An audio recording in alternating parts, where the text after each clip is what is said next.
오늘의 복음 2019년 3월 1일 금요일입니다. 오늘의 독서는 집회서의 말씀 6장 5절에서 17절입니다.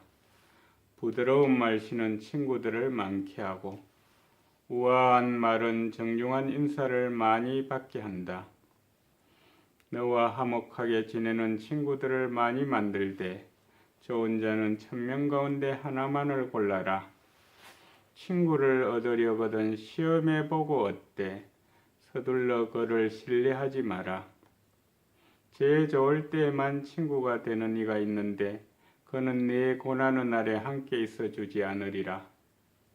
원수로 변하는 친구도 있으니 그는 너의 수치스러운 말다툼을 폭로하리라. 식탁에 챙겨나 즐기는 친구도 있으니 그는 내 고난의 날에 함께 있어 주지 않으리라.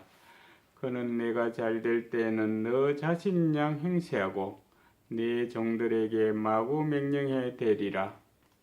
그러나 네가 비천하게 되면 그는 너를 배반하고 네 앞에서 자치를 감추리라.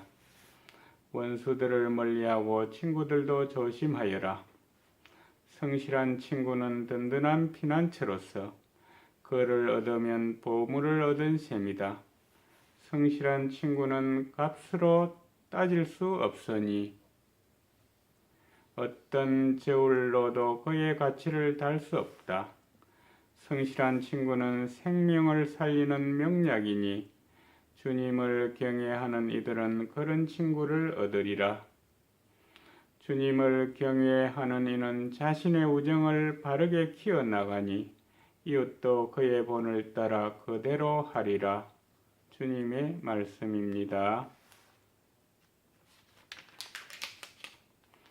오늘의 복음은 마르코가 전한 거룩한 복음 10장 1절에서 12절입니다. 그때 예수님께서 유다 지방과 요르단 건너편으로 가셨다. 그러자 군중이 다시 그분께 모여들었다. 그래서 예수님께서는 늘 하시던 대로 다시 그들을 가르치셨다.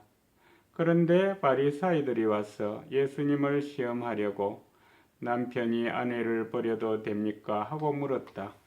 예수님께서 그들에게 모세는 너희에게 어떻게 하라고 명령하였느냐? 하고 되물으시니 그들이 이혼장을 써주고 아내를 버리는 것을 모세는 허락하였습니다. 하고 대답하였다.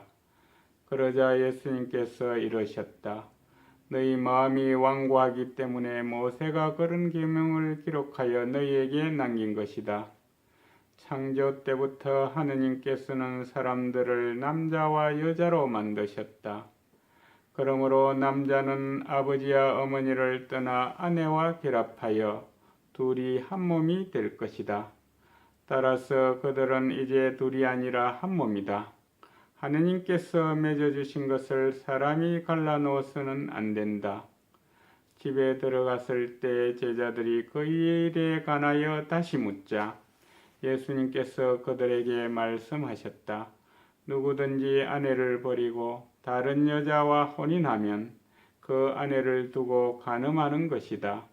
또한 아내가 남편을 버리고 다른 남자와 혼인하여도 간음하는 것이다. 주님의 말씀입니다.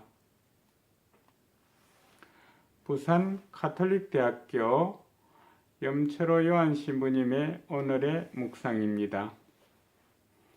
세상 살기 참 어렵다고 느껴지는 가장 큰 이유는 마음속으로 의지할 친구가 많지 않기 때문인 듯 합니다.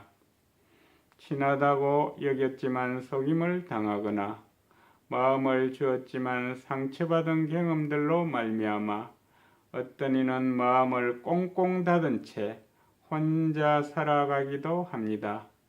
그러나 인간은 혼자 살 수 없는 존재입니다. 인간은 늘 의지할 대상을 필요로 하는 존재, 같이 살 수밖에 없는 존재입니다. 오늘 제1독서인 집회서는 이런 우리에게 반드시 성실한 친구를 사귀라고 권합니다. 성실한 친구는 그 어떤 값으로도 따질 수 없는 든든한 피난처이자 보물입니다. 성실한 친구는 우리의 생명을 살리는 명약입니다. 그렇지만 아무나 이런 친구들을 사귈 수 있는 것은 아닙니다. 집에서는 오직 주님을 경외하느니 곧 하느님의 뜻에 따라 사느니만이 그런 친구를 만나게 될 것이라고 말합니다. 인생을 살다 보면 성실한 친구를 만난다는 것이 그리 쉬운 일이 아닙니다. 그러나 하느님께서는 우리에게 부부의 연을 통하여 가장 성실한 친구를 하나씩 보내주시는데 하느님께서 가장 가까운 친구이자 동료로 선택해 주신 이들이 바로 부부입니다. 그래서 남편과 아내는 하느님을 경외하고 하느님의 뜻에 따라 삶으로써 서로에게 성실한 친구가 되어 주어야 합니다. 서로를 든든한 피난처, 보물로 여겨야 합니다. 그런데 부부의 연을 맺지 못했다 하더라도 하느님의 뜻에 따라 사는 모든 이에게는 진정 성실한 친구 한 분이 계십니다. 우리를 당신의 친구라 부르시는 예수님이십니다. 감사합니다.